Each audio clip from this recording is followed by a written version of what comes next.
Tayo ay yumuko at manalangin. Sa ngalan ng Ama, ng Anak, ng Espiritu Santo. Amen. Ayan. Good morning class. Ako nga pala si Teacher Jericho Camba. And you can call me Teacher Echo. Ayan. Ano nga ulit pangalan ko? Ayan, Teacher Jericho. Sino dito yung lumiban sa klase? May lumiban ba sa klase? Ayan, mukhang wala naman. Dahil dyan, bigyan natin ang ating sarili ng 3 palakpak. 1, 2, 3. Ayan. So, bago tayo magtungo sa ating talakayan ngayong araw, nais ko lamang ilahad ang ating alatuntunin sa loob ng ating paralan. Una is makinig kay teacher or makinig sa guro. Sino ba yung guro? Ako. Ayan, dapat makikinig kayo sa akin. Pangalawa, itaas ang kamay ng gustong sumagot. Ayan, wag sagot ng sagot kung hindi tinatawag. Malinaw ba? At ang pangatlo is mag-enjoy. Ayan. So, balik-aral. Ano nga ba yung topic natin nung nakaraang linggo? Ayan. Yes, Andrew? Ayan, ito ay patungkol sa mga mananakop, kung paano tayo sinakop ng ibang lugar, kagaya ng halimbawa Amerika. Ayan. Ano pa yung sumakop sa atin noon? Ayan, ang mga Japanese. Ayan, magaling Lian. Dahil dyan, bigyan natin ang ating sarili ng 3 palakpak. 1, 2, 3. Ayan. So, bago tayo mag-proceed sa ating lesson, nag-prepare si teacher ng isang icebreaker or simpleng activity. Ito ay ang ating pagganyak. Ayan. Panuto sa ating activity na to, may bibigay si teacher na iba't ibang picture at ang gagawin nyo lamang ay huhulaan nyo kung ano yung nasa picture. Maliwanag ba? May iba bang katanungan? Ayan, wala naman. Dahil dyan, tayo ay magtungo na. First picture. Yes, Andrew. Yan, ito ay Kristyanismo. Magaling. Dahil dyan, bigyan natin ang ating sarili ng aling Dunisha clap. 1, 2, 3. Very good, very good, very good. Pangalawang larawan. Yes, Lian. Ito ay dahas. Ayan, magaling. Dahil dyan, bigyan natin ang ating sarili ng 3 palakpak. 1, 2, 3. Ayan. Pangatlong larawan. O, ibang kamay naman. Yes, Excel. Ito ay si Lapu-Lapu. Ayan, magaling. Dahil dyan, bigyan natin si Excel ng Chris Aquino clap. 1, 2, 3. Wow! Ayan, magaling. At ang pangapat na larawan ay ito ay mali. Ibang kamay naman. Ibang kamay naman. Yes, Rika. Ito ay pampalasa. Ayan. Ano nga ba yung mga pampalasang alam nyo sa inyong bahay? Ayan, meron tayong asin, paminta, at marami pang iba. Ayan, dahil dyan, bigyan natin si Rika ng 3 palakpak. 1, 2, 3. Ayan, magaling. At ang panghuling larawan ay ano kaya yan? Ginto? Hindi ginto. Tignan nyo yung word sa baba. Ayan, magaling Rika. Ito ay kayamanan. Ayan, palakpakan ulit natin si Rika. 1, 2, 3. By the way class, itong mga sagot nyo na to is pwede natin siyang itong sagot nyo na to or pag kayo sumasagot, magsisilbi itong recitation. Ayan, yung mga sagot nyo dito pwede nyo siyang i-add sa mga activities nyo. Kunyari mababa kayo sa exam, itong recitation pwedeng mahugot yung exam nyo. Maliwanag ba? Ayan, so kailangan lahat tayo ay magpa-participate. Ayan.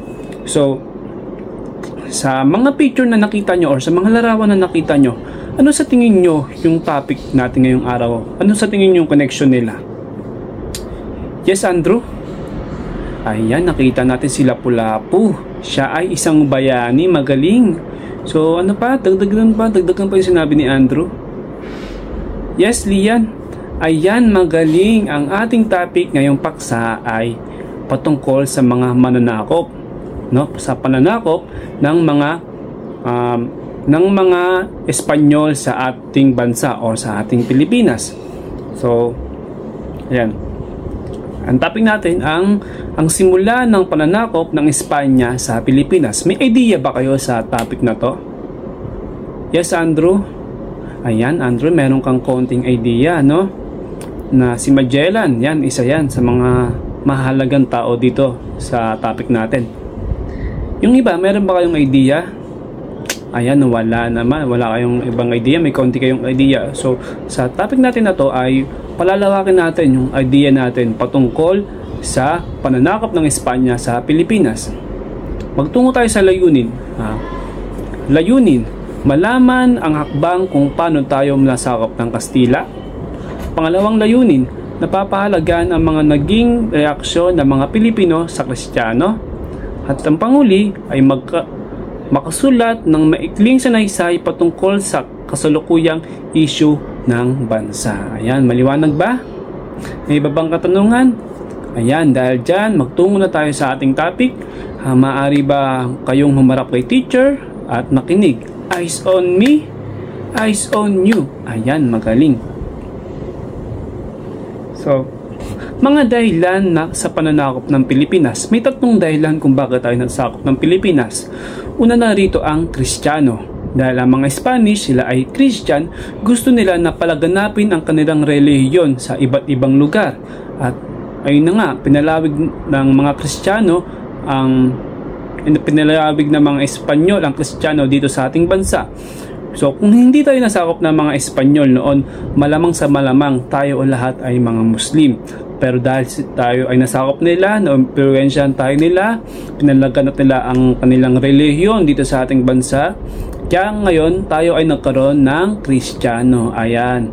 So, pangalawa is kayamanan. Nahumaling ang mga Espanyol sa yaman ng Pilipinas. Kasi nga, alam naman natin na ang Pilipinas ay napakayaman na bansa when it comes sa mga resources natin, kagaya ng mga ginto, mga langis, pampalasa, pagkain, at marami pang iba. Ayan, nahumaling daw yung mga Spanish sa yaman ng Pilipinas. Ayan. At ang pangatlo is karangalan. Naisipagmalaki ng mga Espanyol na marami silang nasakop at kabilang dito ang Pilipinas. Noong unang panahon kasi, no, sa Europa, ang Spanish country ay noong unang panahon, yung Spanish na lugar, no, Spain, sila yung isa sa pinakamalakas na bansa, no. Although maliit lang yung bansa nila, pero marami silang sinasakop na lugar, no. Kasi nung unang panahon, pag marami ka nasakop na bansa o na lugar, parang kikilalanin na or kikilalanin talaga yung bansa mo na malakas, no. Matatakot yung ibang bansa na sakupin ka kasi alam nila na hindi nila kakayanin kasi nga marami ka nang nasakop na bansa. Ayan, maliwanag ba? May iba bang katanungan? Ayan, wala naman. So, pagdating ng mga Espanyol sa Pilipinas, noong August 10, 1519, no, lumisan sa Sevilla, Espanya ang 5 barko kasama ang mga kapitan at iba pang tauhan nito. Ayan. Noong September 20, 1519, formal na sinimulan ang paglalayag patungo sa Pilipinas. Ayan, naglayag na sila patungo sa Pilipinas, yung mga Espanyol. Isa na rito si Antonio Pigafetta, isa siyang Italiano na manunulat na kasama ni Ferdinand Magellan sa paglalakbay. So, sino nga ba si Antonio Pigafetta, no? Si Antonio Pigafetta, isa siyang Italiano, hindi siya Spanish, pero sinama siya dahil magaling siya magsulat at pangalawa, magaling siya sa pagkakalkula ng weather or ng panahon, no? Kumbaga, sa madaling salita, isa siyang magaling na navigator. So, sa paglalayag noong unang panahon, kailangan mo talaga ng kasama na magaling sa navigation. Kasi nga, noong unang panahon, barko lamang yung gamit nila. So, pag nagbarko ka, pwedeng magkaroon ng mga bagyo na sa pupuntahan mo na pwedeng makaapekto sa inyong paglalayag. Dahil magaling si Antonio Pigafetta sa navigation, no, o sa pagkakalkula ng weather, sinama siya para maging ligtas at makatungo sa paroroonan yung mga Spanish. Pangalawa naman si Ferdinand Magellan. Si Ferdinand Magellan naman ay isang siyang sundalong Portuguese. Ayan. So, kaya ba't ba napasama si Magellan sa mga Spanish kahit hindi siya talaga Spanish, no? So, si Magellan ay isang Portuguese Ferdinand Magellan ay isa siyang Portuguese na nagpunta sa Spain at inalok niya yung hari ng Spain na maglalakbay si Magellan sa Pilipinas para maghanap ng mga spices o yung mga pampalasa. Ayan, dahil nga sa pagkakaalam nila na mayaman ang Pilipinas sa mga pampalasa, sa mga pagkain, sa mga resources, so napili ni Magellan na puntahan yung Pilipinas, no? Inalok niya yung hari na pupunta siya sa Pilipinas at kukuha siya doon ng mga iba't ibang pampalasa. Ayan. So si Magellan, pumayag yung hari dahil alam ng hari na si Magellan ay isang magaling na sundalo at marami na siyang nalibot na lugar sa buong daigdig. Ayan. So sa kasamang palad, hindi siya pinalad sa Pilipinas. Yun, tatalakayin din natin yun. Maliwanag ba? Again, sino nga ulit si Magellan? Ayan, si Magellan ay isang Portuguese. Si Antonio Fagabati naman ay isang navigator at magaling na manunulat. Ayan, magaling. May iba pa kayong katanungan? Yan, dahil wala naman, tayo ay slide na.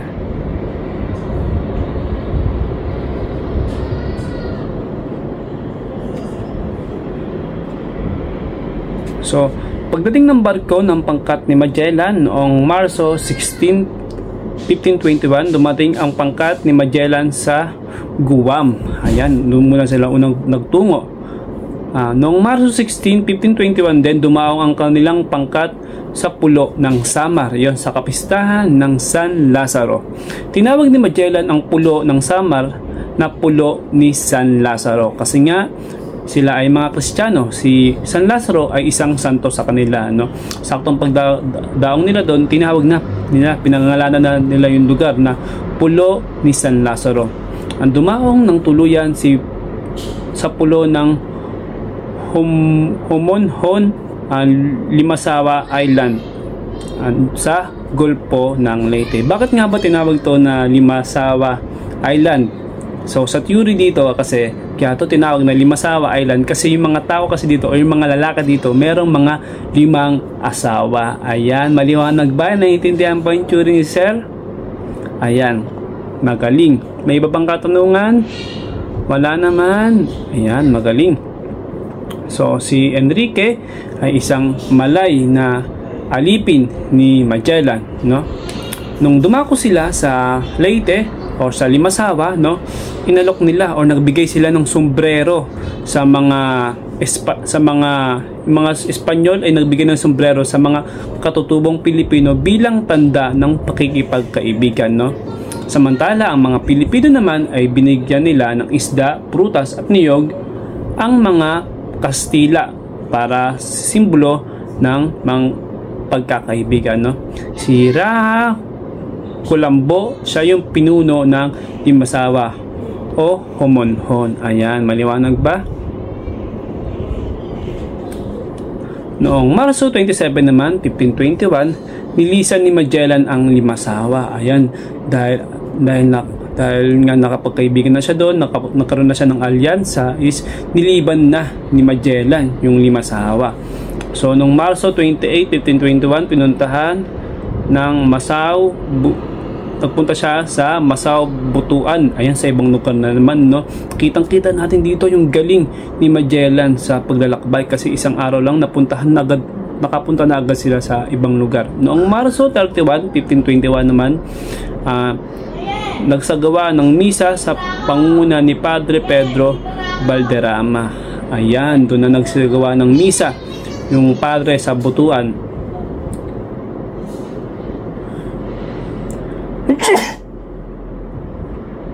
Excuse me po. Kaya nagsagawa na ng misa si Padre Valderrama sa Butuan. Ayun, kitang-kita na natin dito na pinapalawak na nila yung Kristyanismo sa ating bansa. After niya magsimba magmisa, nagtayo na siya ng krus. Nagtayo na ng krus ang mga Espanyol bilang simbolo ng nakarating ang Kristyanismo sa Pilipinas. Ayan, nagtayo na sila ng krus doon bilang simbolo ng Kristyanismo, no? Kasi alam naman natin na ang krus ay isang simbolo ng Kristyanismo kung saan pinako si Jesus. Ayan, maliwanag ba? Iba pang katanungan? Para sa inyo, dapat ba na meron tayong Kristyanismo sa ating bansa? Or okay lang ba sa inyo na nasakop tayo ng mga Spanish? Yes, Andrew? Ayan, magaling. Dapat di tayo nagpasakop nun sa Spanish, no? Dahil nga sa kakulangan ng komunikasyon sa ating bansa noon. Kasi nga noong unang panahon, ang bansa natin ay may iba't ibang lengguwahe, kaya madaling nasakop yung bansa natin kasi wala tayong pagkakaisa. Ayan, maliwanag ba? Iba bang katanungan? Ayan, wala naman. Dahil dyan, tungo tayo sa ayun na, yung labanan sa Mactan, no? Yung Mactan is located siya sa Cebu. Cebu, ang Raha doon, or ang pinuno sa Cebu ay si Raha Humabon, no?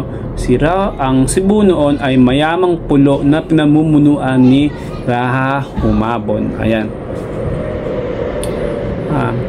Nagpunta din si Magellan, no, kay Raha Humabon. Nag-usap sila about sa mga gustong gawin ni Magellan sa lugar nila. Napapalawakin nila yung Cebu, papagandahin nila, no? Bilang tanda ng pagkakaibigan, nagkaroon sila ng sanduguan, o sa Kastila ay El Pacto de Sangre o sanduguan. Ang seremonyang ito ay isang pagkakaibigan kung saan ang bahagyang hinihiwa ang palad at hinahalo sa alak ang dugo at iniinom.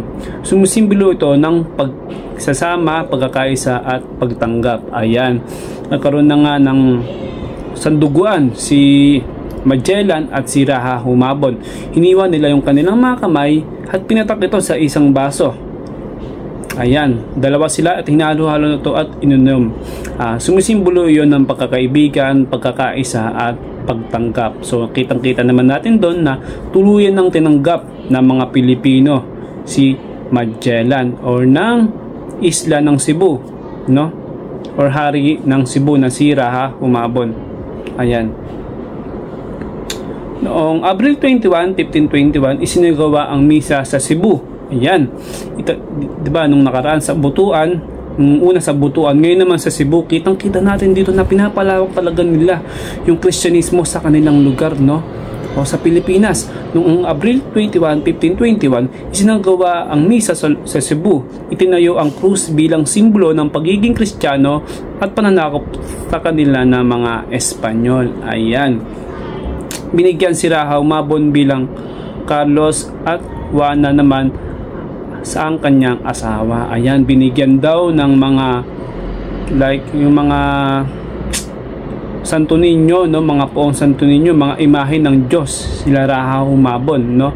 Tinanggap nila ang mga imahe ng Santo Niño o Batang Hesus bilang tanda ng formal na pagtanggap ng pagiging Kristiyano. Ayun, no.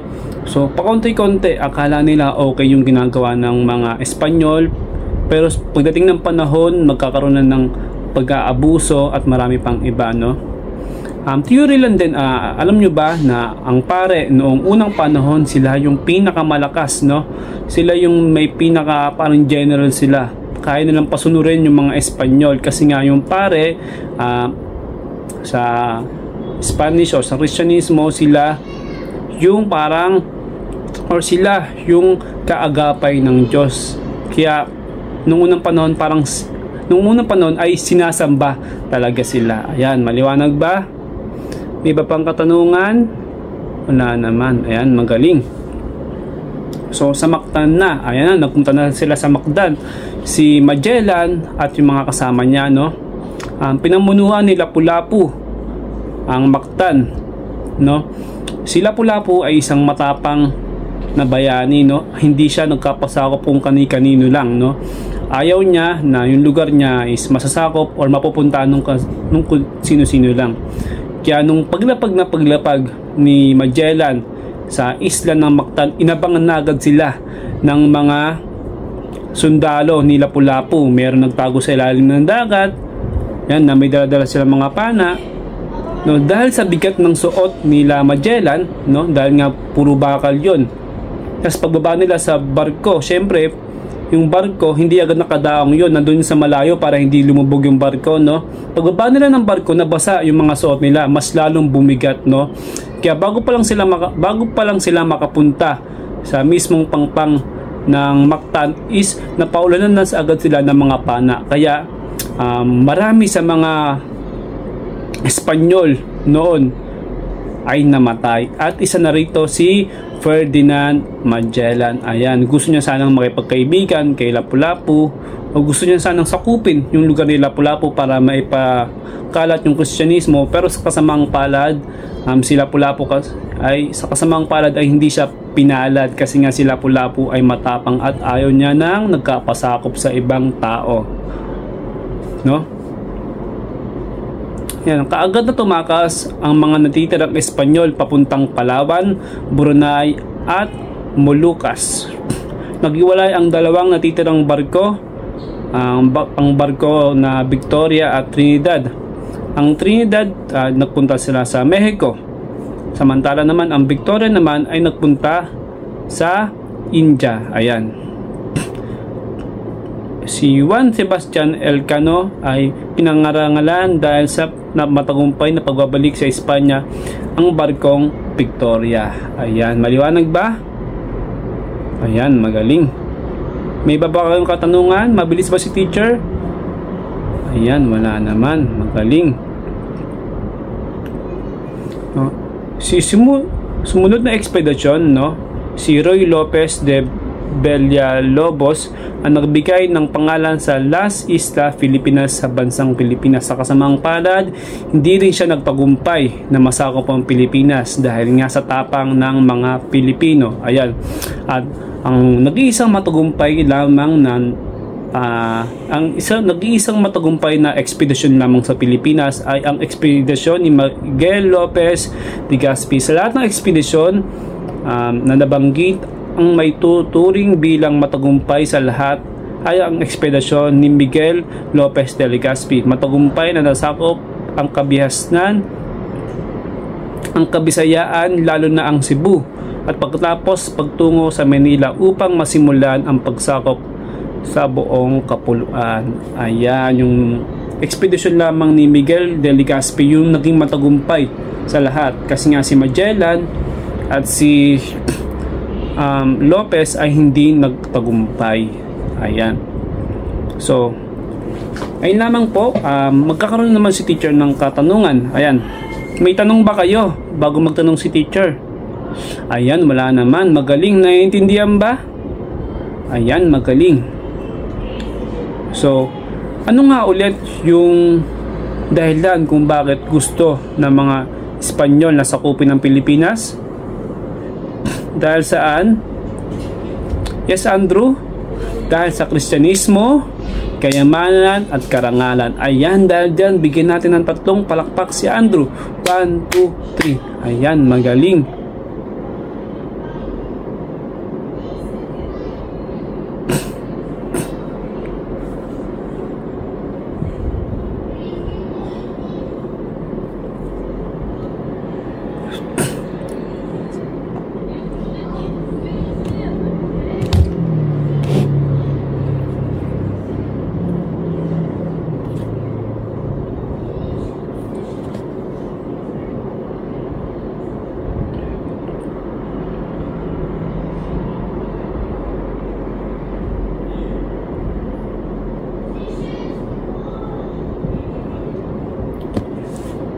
Ayan, pangalawang katanungan. Ano ulit yung binigay ng Kastila sa mga Pilipino bilang simbolo ng pagkakaibigan? Ayan, sombrero. Magaling, Rika. Dahil dyan, bigyan natin si Rika ng 3 palakpak. 1, 2, 3. Ayan. Magaling. Dahil dyan, ano naman sa bahagi ng lesson yung nag-enjoy kayo or yung marami kayong natutunan? Anong bahagi ng lesson yon? Yes, Andrew? Ayan, magaling. Yung pagiging matapang ni Lapu-Lapu na sa kabila ng maliit lang yung bansa nila, ay lugar nila at kulang sila sa kagamitan, napatumba pa rin nila or napatay pa rin nila yung mga Espanyol. Ayan, magaling, Andrew. Ano pali yan? Ayan. Ang natutunan naman daw ni Lian ay ang pagiging matapang din. Ayan, dapat talaga, no? Dapat tayo lagi ay maging makabayan, no? Ating ipaglaban ng ating bayan. Ayan, kagaya na lang na nangyayari sa issue sa atin sa West Philippine Sea, no? Tayo bilang estudyante, dapat may mga gagawin na tayo, no?